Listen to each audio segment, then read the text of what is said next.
What it do, YouTube, man? It's your boy, E-Ross, man. And today, we reacting to another Channel 5 video, man. It's been a minute since I reacted to Channel 5. But last time we reacted, man, it was a banger. But I hope y'all boys been good, been staying safe and staying out the way. And we gonna get right into it, man.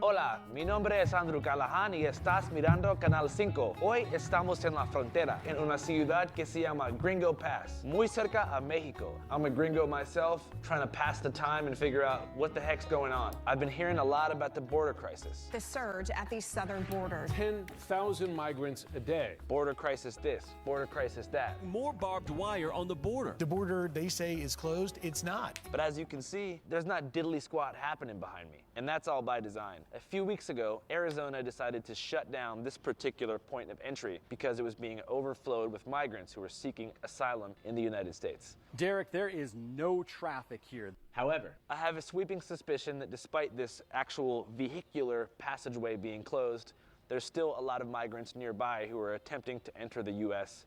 using different means than a vehicle through an official port of entry. Let's go do some investigations. I began my investigation by attempting to breach the east side of the port of entry, walking carefully through the Border Patrol parking lot with confidence and purpose to avoid suspicion. We see one of their helicopters fly by, but aside from that, there's absolutely no one around. Or so it seems. As I continue to walk, I notice a suspicious white box truck in the back corner of the parking lot. It appears to be blocking something, but I'm not sure what. In order to get around the truck without raising suspicions, I feign interest in a local stray dog, who I can see frolicking in the distance behind the truck. Oh, perrito, perro, amigo, ¿qué es tu nombre? Perro, ay, perrito, ¿tienes hambre? ¿Quieres una treat? Look. As I suspected, there they were. Hundreds of migrants, seemingly of African origin, lined up against the border fence, hidden from the cameras by Border Patrol. Then, to my left, I see Spanish-speaking migrants, who were already being processed. Sup? Hola. ¿Qué es tu nombre? Roberto. What the fuck? Got niggas lined up and shit. Es Andrés. ¿Dónde eres? De México. ¿Cómo fue tu vida en México? Pues que por los carteles nos sacaron. Sí. Nos sacaron de las casas. ¿Qué ciudad de México vives? En Veracruz. Sí. Sí, muy peligroso. Entonces que gobierna el cártel de Jalisco. Sí. Sí, pues te piden cuota y como si no tienes dinero, ¿de dónde les vas a dar? Sí. Y pues te sacan de tus casas. Authorities in Veracruz have found 34 bodies wrapped in plastic bags in refrigerators. The Navy says the suspects are part of the so-called New Generation Gang. Que somos el grupo Matacetas. Y estamos amenazados que no podemos regresar. ¿Y estás con tu familia aquí? Sí, con mi esposa y mi niño. ¿Y qué quieres hacer en los Estados Unidos? Pues quiero ir a trabajar. Sí. ¿Qué tipo de trabajo prefieres? Pues no sé, su tío de ella dice que me va a acomodar donde él trabaja. ¿Es tu primera vez aquí en los Estados Unidos? Primera vez. Sí. Sí. ¿Y qué piensas? Pues hay que ir a probar a ver Sí. cómo nos va. ¿Y ahora estás con la migra aquí? Sí, está. ¿Ellos van a deportar o no? Pues no sé, creo que ya nos van a dar paso para adentro. ¿Hay una ciudad que piensas que vas a ir o? Pues él está en Los Hills, California. Sí. ¿Tienes familia en California? Ajá, su tío de mi esposa. Best of luck, man. Sí. Gracias. Sí. Roberto's ultimate destination was Lost Hills, California, a small working-class town outside of Bakersfield, where the primary industries are pistachio farming and oil field drilling. Hola, ¿qué pasa, mi amigo? ¿De dónde eres? ¿De Sinaloa? ¿Puedes decir tu nombre? Ich bin Alberto. Sí. ¿Cuántos años tienes? 12. ¿Y qué piensas sobre los Estados Unidos? No sé, quiero ir a estudiar allá, quiero cumplir mi sueño, estudiar, es mi sueño aquí en Estados Unidos. Sí. ¿Qué quieres estudiar? Quiero estudiar ingeniero de la agricultura, Sí. en las parcelas, en eso de los riegos y todo. Sí. ¿Sabes inglés o no? No, ¿Quieres aprender? sí. Sí. ¿Cómo fue tu vida en Sinaloa? Pues hay mucho movimiento de eso de las drogas y todo, Sí. muy feo. Pues la droga, la violencia, todo eso. Sí. ¿Hoy es tu primera vez en los Estados Unidos? Ajá, la primera vez. ¿Tienes miedo? Sí. Ok, todo está bien, mi amigo. Pretty much everybody we talked to said they're leaving. Bro, that's a kid. That's crazy. Hey, I hope it becomes alright for my guy. I hope he make it out here, man. Of like cartel-related reasons. Have a better Basically life. just saying that it's getting so hectic down there that they're just coming here. First dude wanted to work. The kid wants to study engineering and agricultural science. Obviously, as I just started to explain, they closed down this border officially on December 4th to like cross traffic. So if you're going to Rocky Point to go vacation, you can't drive through Lukeville, you have to go through Nogales. And they did that because this small border town was being so overwhelmed by migrants. But as you can see, despite the fact that they actually closed the port of entry, there's still hundreds of migrants that are just waiting along the border wall right here. I want to go. Bro, is that a cop, bro? What's this nigga doing, bro? By migrants. But as you can see, despite the fact that they actually closed the port of entry, there's still hundreds of migrants that are just waiting along the. Oh, so the police know about it. I guess they just waiting to get. My fault, y'all. I don't know nothing about this. I guess they just waiting to get transferred right here into the U.S. Bro. I want to go talk to them because they all appear to be African. I mean, there's a chance they could be Haitian or, you know, Afro-Colombian or something like that. But I've seen a lot of recent news stories suggesting that most of these people are from Senegal, Gambia, Guinea, and so forth. I ain't gonna lie, bro. Them niggas look like they up to something. They up to something not too good, my nigga. Keep eye on them niggas. I ain't gonna lie. And the Spanish niggas, all them, but them niggas look like they remind me of them niggas off the boat that took over the boat. That I'm the captain now. That's what them niggas remind me of. Really interesting, obviously, because those are insanely far countries from America. And I don't think Americans generally associate African nations with illegal immigration. I think typically they assume it's Mexicans and Central Americans fleeing narco violence or Venezuelans fleeing a regime change.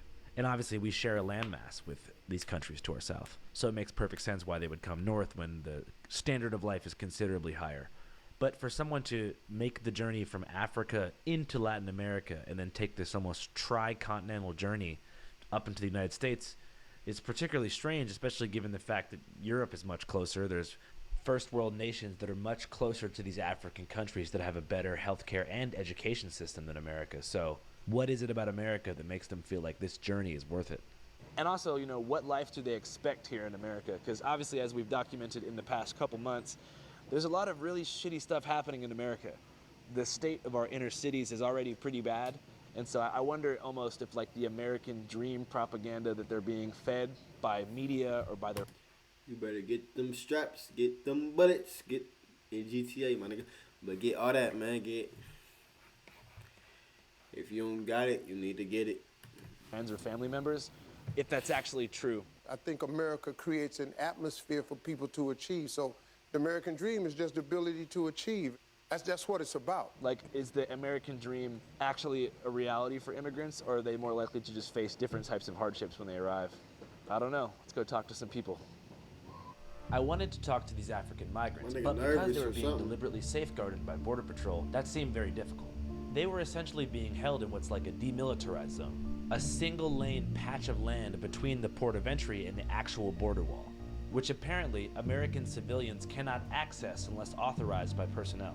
Still, I drove 6 hours to get to this place, so I wasn't about to leave without at least trying to talk to them. Naturally, I began a westbound hike along the border wall, searching for a hole or an opening in the fence that would let me access where they were standing.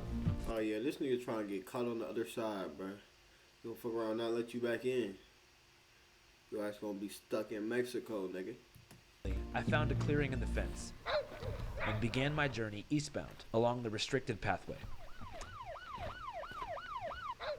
Very quickly, I was apprehended by law enforcement. Yeah, so the actual border road here is closed. Okay. To anybody except law enforcement traffic, just because sometimes BP needs to kind of hoof it on you. Yeah, okay. But you guys are welcome to take pictures or whatever, from right here.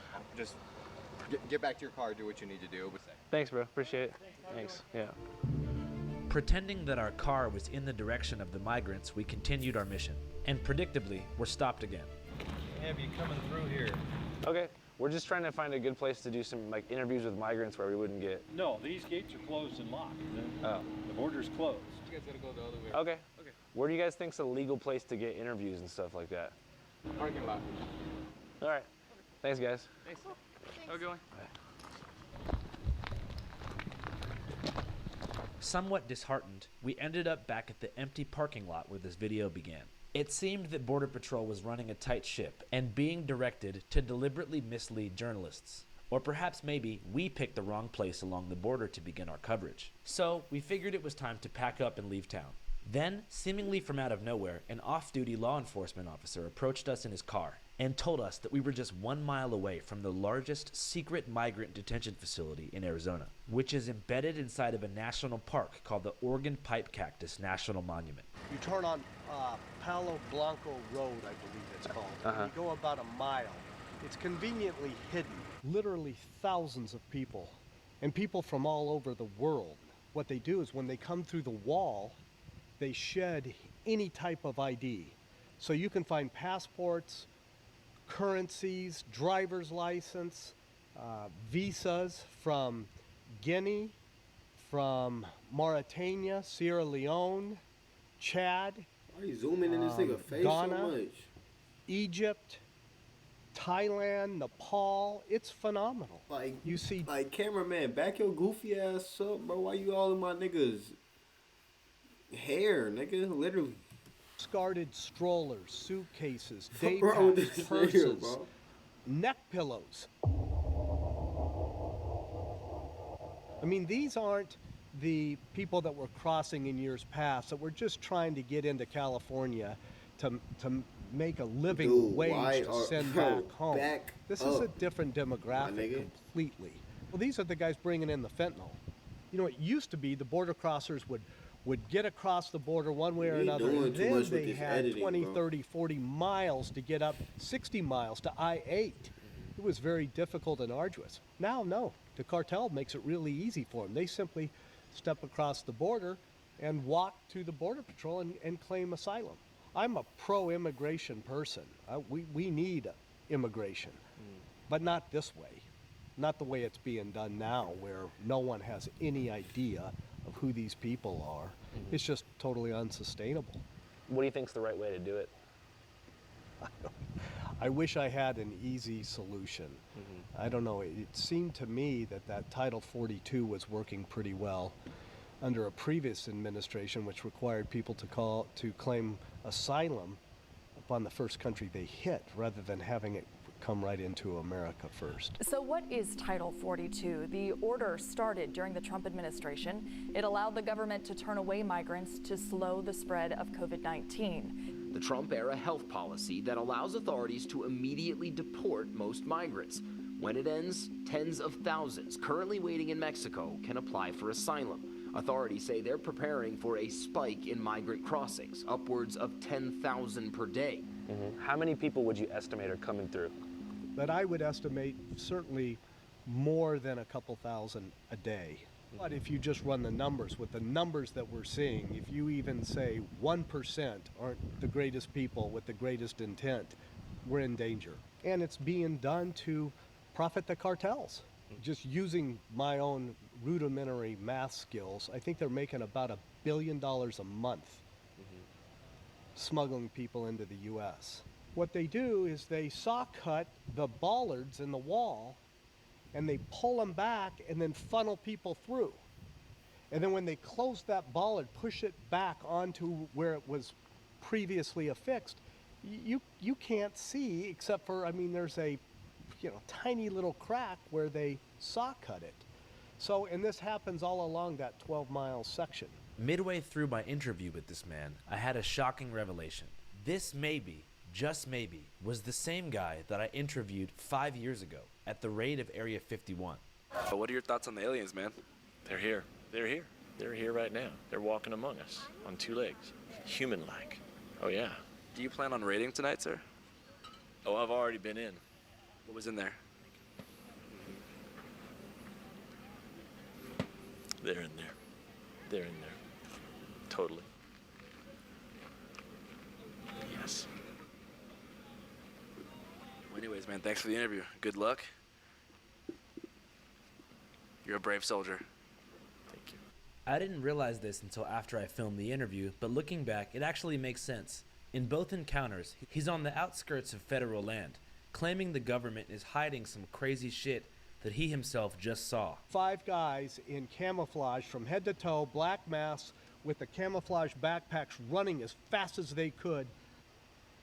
Damn, that's a crazy situation. So for us as journalists, if we wanted to get the firsthand scoop of what's going on, you mentioned you felt like a pro. That's crazy as fuck. This nigga interviewed this nigga 5 years ago.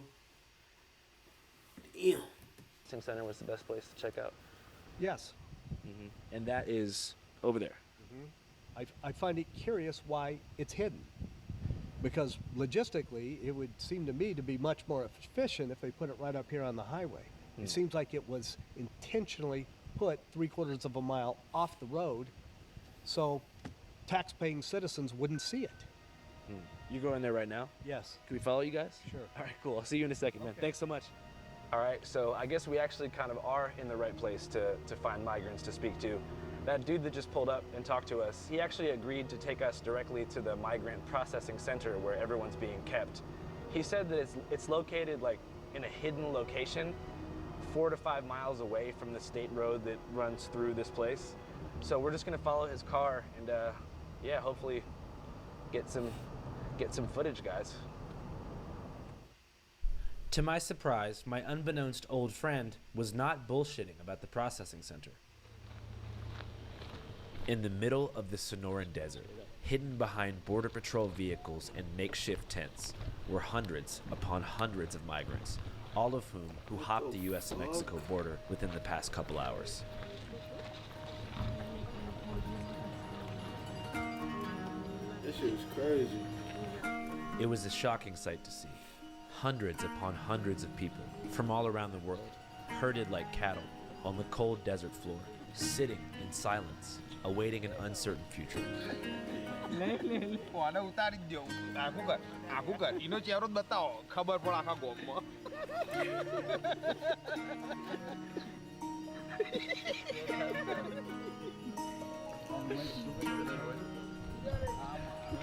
Despite these conditions, spirits are generally high, especially among children, many of who have been walking, hopping trains, hitching rides, and so forth for weeks and even months.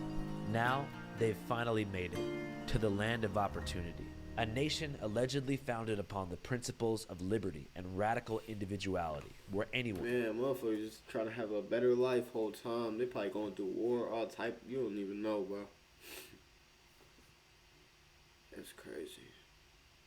From any walk of life can make something out of themselves. I guess they call them detainees. They've been walking on this road. This road runs for 12 miles, 12 or 13 miles.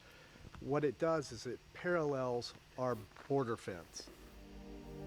In our next episode, Migrant Detention Facility, we'll go undercover and speak with Border Patrol agents and migrants from across the world who are seeking asylum in the United States. We'll also follow a bus full of undocumented migrants and driven by ICE agents who pulled over and detained us after realizing they were being filmed. Like much of our content, this episode is available exclusively on our Patreon, www.patreon.com/channel5. As many of you know, Channel 5 is and has always been completely independent and supported and powered directly through your contributions. Thank you. Channel 5 live worldwide, Hollywood. Shout out to the Channel 5, man. Shout out to you if you made this far, man. That's gonna wrap up the video. Make sure to like, comment, subscribe if you're new. And we'll catch you on the next video.